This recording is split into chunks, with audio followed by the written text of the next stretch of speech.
David and Dane, welcome to Tuesday. How are you guys doing today? Doing great. How about Good. yourself? I am excellent. I am excellent. It's beautiful outside. I think interest Nice and rates are on sunny. their way down. They jumped a little bit, but I think they're coming back down a little bit. So spring has sprung. Yeah. How are you guys doing?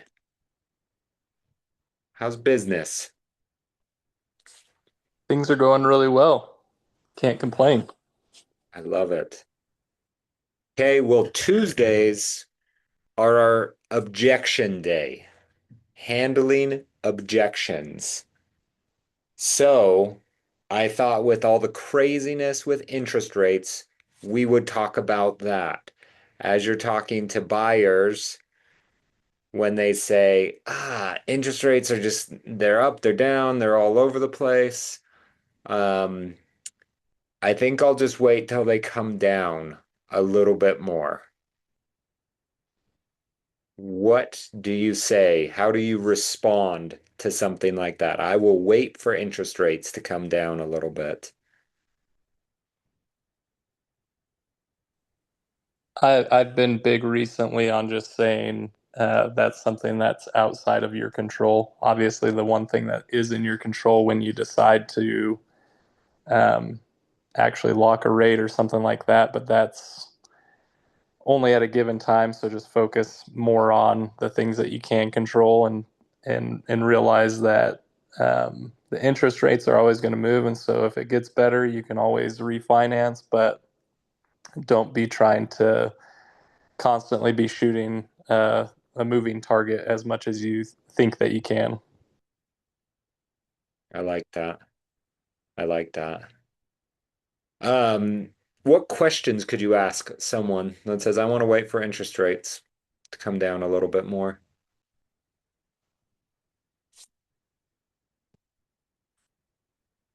I mean, couldn't you follow up on maybe their timeline quite isn't ready right now, anyways? When they're wanting to buy, maybe it is a little bit later. And that could be like an Yeah, excuse they're using just to I bet push it it is an off. excuse. Yeah, yeah. Buying a house for a lot of people is scary. So uh, I could imagine they're worried about making a bad decision on getting into a house that's too expensive. Um, yeah, when people ask that, I'm always curious, what do you like?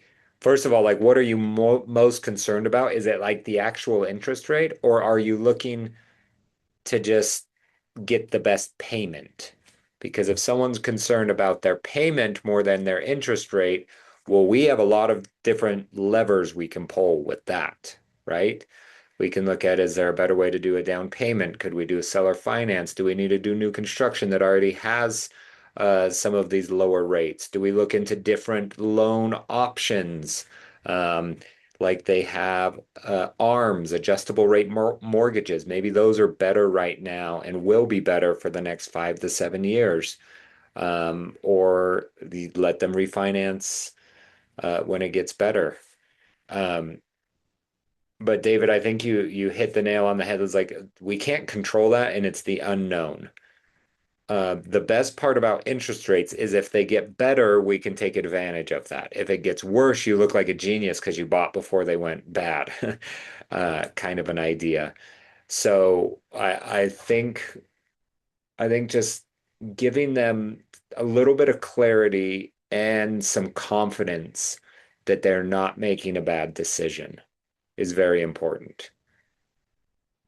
So let's role play this. Who wants to go?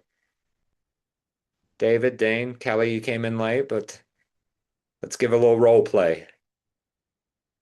Who's who's my agent?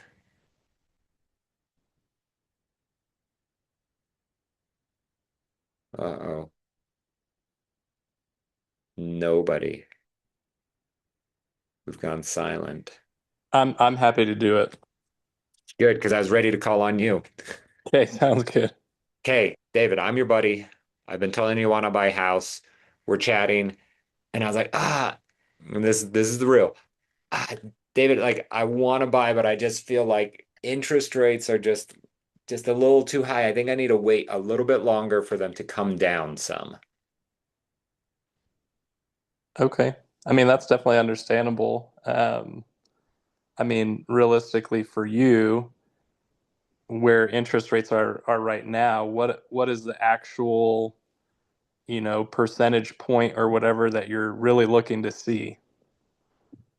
I'm not really sure. I just feel like they're so much higher than they used to be, and I hate the idea of getting a rate that is just giving me such a high payment when they have been so low.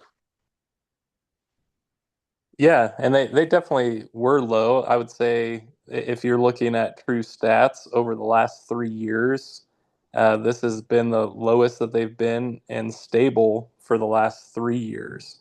Hmm. So this is honestly kind of a new norm. We've been seeing stuff that moves up about a quarter of a point or even comes down a quarter of a point. But if that's something that's a real concern to you, there's obviously a lot of things out there that we can use as levers for ourselves if you're looking to buy, whether it's new construction. They're offering some crazy deals right now. The best I've seen is a 1.99% for the first year on a 7-year ARM. Um, but aside from that, even if you're looking at non-new construction, we can try to leverage, asking the sellers for wherever you're buying to help buy down your rate. Yeah, I feel like I don't want to get locked in with a bad rate and then be stuck with that for 30 years. Yeah, and that's definitely understandable. It's when you look at that length of time, 30 years is a long time. I would say that from what I've seen, just from my own personal situation, in the home that we've been in, we've refinanced twice, um, in a 6 year time. And, I've seen people that have been in their loans a longer period of time, 20 plus years, and they've refinanced, two or three times themselves. So thinking that you're locked into a specific rate, you can always try to, catch it when, um, during those ebbs and flows when things are lower.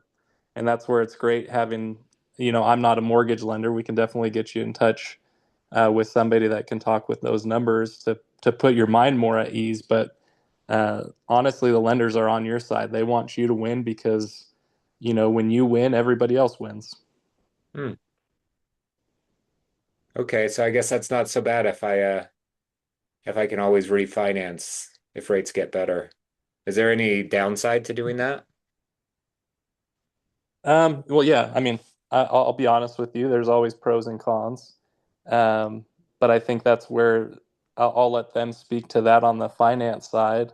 I'll be more your advocate of making sure that you're locked into a lender that you feel the most comfortable with, that they understand you personally. Because for you, I understand your needs for what you're looking for in a home, both on home value, location, stuff of that nature. But we'll definitely get you in touch with a lender, and I've got a few for you. P.S. I love that.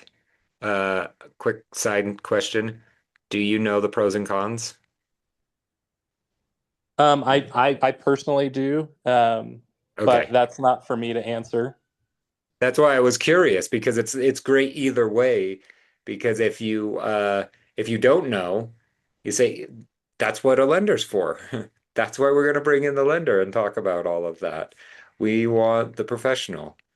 Um, and so, okay, how would you transition this? Just end with that. Let's close me. Yeah. So what I can do, what I found, I can send you that information and have you reach out. But honestly, as the day to day life happens, if you don't do it right away, um, it's most likely not going to get done. And so, what I can do, it's beneficial for both you and I, just so we're on the same page, to connect you in a three-way conversation. And that way, I hold both the lender accountable, I'm holding you accountable and I'm holding myself accountable to make sure that I'm meeting your needs because maybe there's something that comes up in that conversation between the two of you. Obviously, you can go off and on your own thread, but possibly keeping that together just keeps us all on the same page. So we're focused on your main win. Cool. Yeah, let's do it. Okay. Dane Kelly, and I guess David, you can analyze. What went well? What did you guys like? I like the giving enough information but not overstepping where his license is. Yeah. Yeah, that was great. I also never felt like you were pushing me to go get a loan. You're just like, this, like, let's go talk. Like, talk with the lender. Let's figure this out. If it works, makes sense. I like that.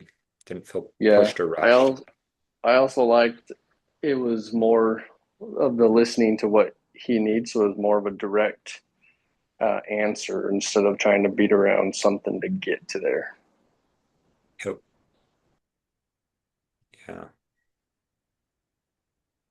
Yeah. Anything he could do better?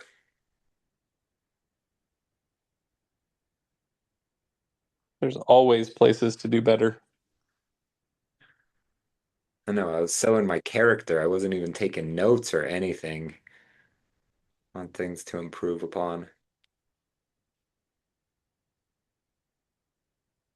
I'm trying to think through like my internal frameworks. Like I always want to make sure you actually understand the objection, because sometimes people say things, but their objection is a different thing. Um, I felt like you went very well with that. You asked questions, you explained, you didn't step your line. I guess the only thing that kind of comes to mind is sometimes people really like you to take more control there in the end. Like, oh yeah, we'll just do a group text message. Like, I'll set that up right now, okay? Like you're almost just like action mode and getting everything done. If they're not okay with that action mode, usually they'll bring up another objection. Or you can kind of like clarify like that you handled the objection type of an idea before moving on, kind of depending where the conversation is. Is if this is the whole conversation, then you can just roll right into a lender. If this is part of a larger conversation, you can almost like preemptively close them and say something like, would you be okay with today's rate if you could refinance and get a better rate? Or if we looked into some other things, does that sound like a plan for you? And just almost close them to make sure you overcome the objection. Make sure it's not lingering on. Dane, you got anything? Mine was kind of weak. No, I don't have anything else on improvements on that part. Okay. Yeah. Well, great. This is awesome. We're going to be doing a lot more of this here in the future, so get ready. Jump on and get ready to be able to overcome things like this. This is great. So you can have a couple of tools in your arsenal. These are common objections that we'll talk about. You're going to get better and better. And as Phil M. Jones says, you don't need to know everything to say in every moment. You need to know the right things to say in the right moment. And so we're just going to pick out these objections so then you are armed with a couple ways to answer some simple objections, and then we'll move forward from there. So today we have team meeting at 11. We have, I'm pretty sure it's Johnny and Shoni doing the market recap. So talking about what Gary Keller talked about on at family reunion and leading a discussion around that. I'm excited about that. Those two are awesome and deep dive into some of these things. Great. So don't miss out on that. And we'll see you guys all there. Have a great one. Thanks, Cameron.